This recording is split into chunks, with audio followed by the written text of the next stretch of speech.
what is it like to move to an entirely new country and leave behind everything you've ever known and to have to completely learn a new way of life as a 10 or 11-year-old?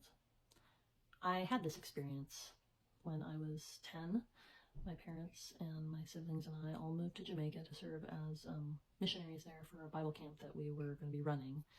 And it had always been run by foreign missionaries for the previous 30 years, and we were coming to take on the job from the previous missionaries. But at age 10, I had just finished 4th grade and would have been a month into 5th, but we took that month to pack up.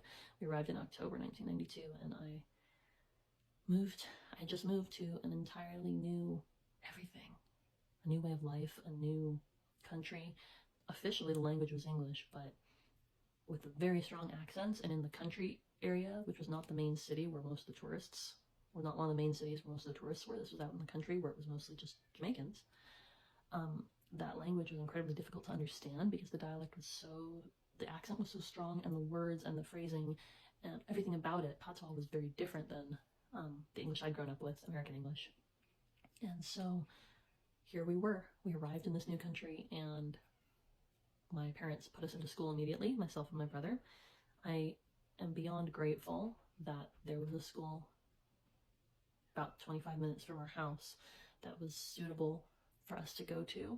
And so we didn't have to go to boarding school. I know many missionary kids who have done the boarding school thing from young ages, and I'm thankful that my parents didn't have to do that.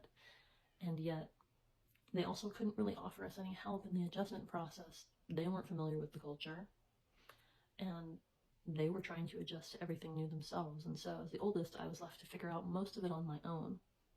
And so there's some things that I remember from those first few months, from the first year on the island. A lot of the memories are positive and wonderful, and I have not once regretted the fact that my family moved to Jamaica and lived there for 8 years. Not once. And yet there are some very hard and painful memories too. And it's just an experience that changes you forever.